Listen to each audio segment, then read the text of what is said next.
Hey guys, today in my kitchen we are making my award-winning game day chili. So easy to eat because it's that good. So if you're wondering what my recipe is like, stay tuned. Welcome to my kitchen and let's see what I am cooking.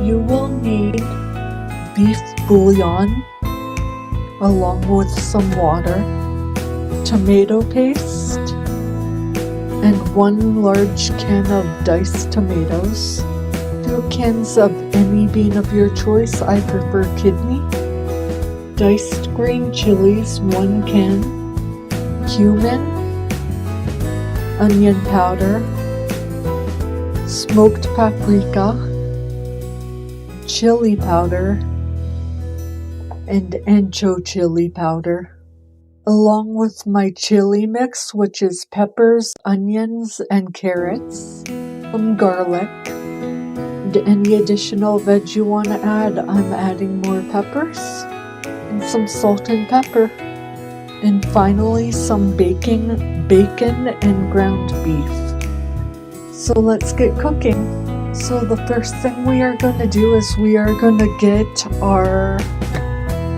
stovetop and pot preheating and just add in a little bit of oil. You don't need much,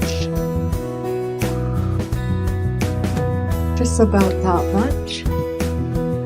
And I am going to chop in my bacon.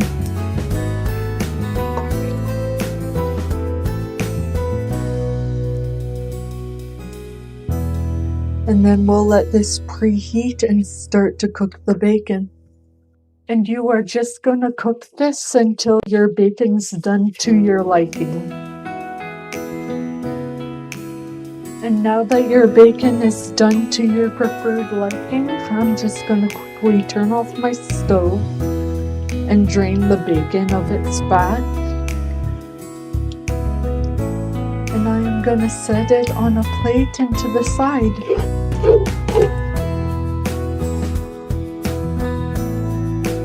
Now I am going to add my ground beef to the pot. Woo!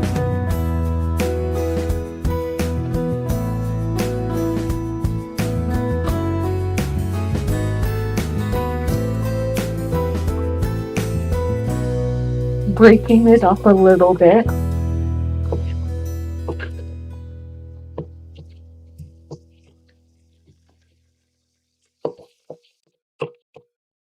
And to this I am just going to add my seasonings, about a teaspoon of cumin, a tablespoon of onion powder,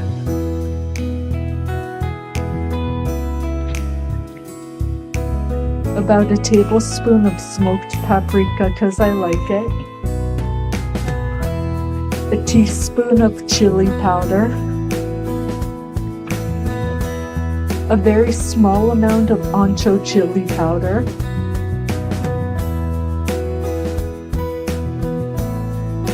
about that much, and about half a small can of tomato paste.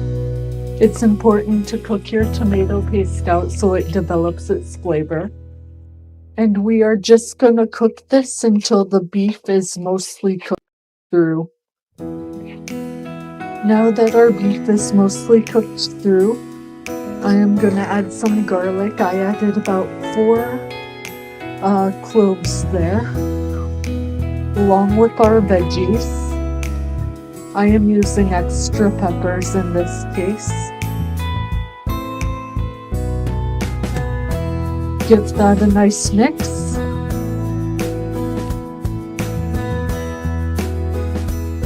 Ooh, it's looking amazing already.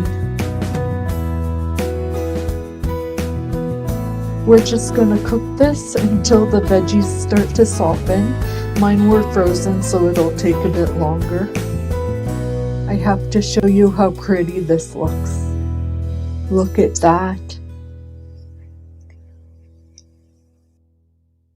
I almost forgot to season this, so I'm just going to add in a nice couple pinches of salt and some black pepper and stir that in.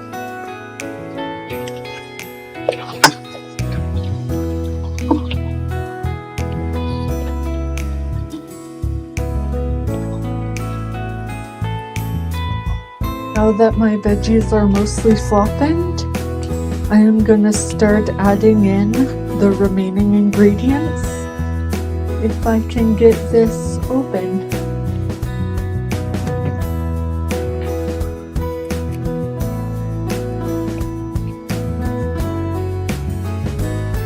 There we go.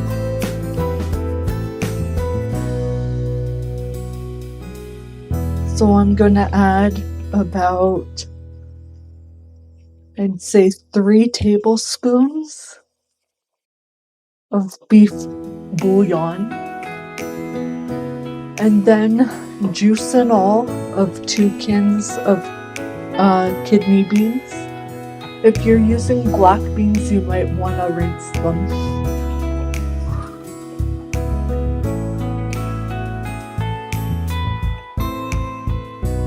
One large can of diced tomatoes. And finally our green chilies. And then we are just going to let this simmer for about 20 minutes. Of course, after we stir it. Give it a nice little mix.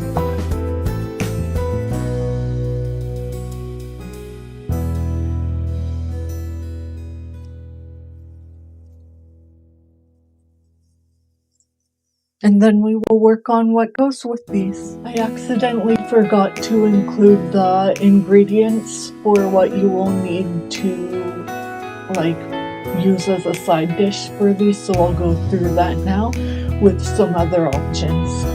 For the side, I am doing potatoes, just mashed potatoes, but you can do like rice, pasta, put it on top of a baked potato, and so much more. For my mashed potatoes though, you will need potatoes, some milk, butter or margarine, and some salt and pepper. So I am going to do these in my Instant Pot, but you can always boil your potatoes in a pot or something until the potatoes become nice and soft and you can poke them with a fork and the fork easily goes in and comes out. But I am going to do this Instapot method, which is simply cook your potatoes in the Instant Pot, warm up the other ingredients and add it to the potatoes after they're drained and done cooking. And just to clarify, you boil the potatoes in water and nothing else. I'm sure you could do broth if you really wanted to. I'm just going to do straight water because I'm going to add flavorings to this afterwards. But I don't know if you can really do them with broth. That would be interesting to try one day. Depends on what recipe you're doing, I guess. I just thought of this, but you can always boil like French fries, like in potato form. So cut your potato into French fries, boil them in beef broth, and then you can deep fry them and it's really good. To cook your mashed potatoes in the Instant Pot, you are just going to pressure cook them for about 10 minutes and let them sit in natural release. Don't forget to still stir your chili every now and then. So while all of that goes, I'm going to add half a cup of butter or margarine to a bowl, along with about 3/4 of a cup of milk, and a really good pinch of salt and pepper. This will be for our potatoes, so don't be shy on the seasoning. And I'm just going to melt this in the microwave until it is completely melted and warm. Feels like I'm creating magic in the kitchen. Woo! You can tell your chili's almost done when you start seeing darkness on top in between the lighter colors.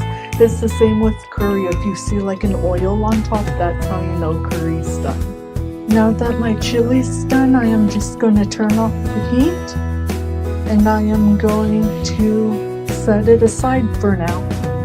If you want to taste for spiciness, I would let it cool for a second, or you can always just take a little bit of the liquid, blow on it to cool it down and taste. If it's too spicy, add sugar.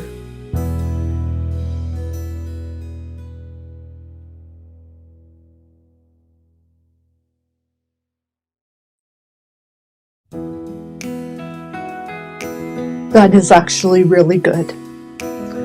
In all honesty, it's not as spicy as I was expecting it to be because I went a bit overboard on the chili powder because it all just poofed out at once. But it's actually really nice. So I like my chili that way. But if you want it spicier, you can even add more spices if needed. But I'm happy with this. And now that our potatoes are done, we can begin mashing them. So I like to start by giving them an initial mash, just to get it going. And then I'm gonna add all my butter and my milk. And continue mashing until all of that is nice and smooth, or chunky if you like a chunkier mashed potato. I like mine smooth. You may have noticed that I didn't peel my potatoes. Unless you're using like a russet or something, I wouldn't worry about that, but with a yellow potato like I used, it's perfectly fine to leave the skin on. And now let's taste for seasoning.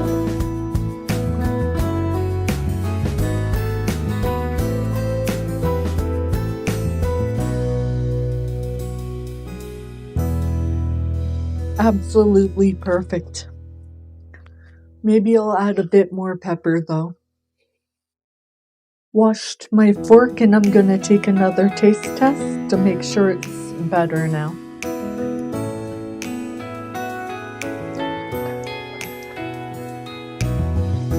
And it is. With this bacon, you can either save it for another recipe, but I am just gonna add it into my potatoes. You can also add it into your chili if you're not doing potatoes at all, and it'll be just as good.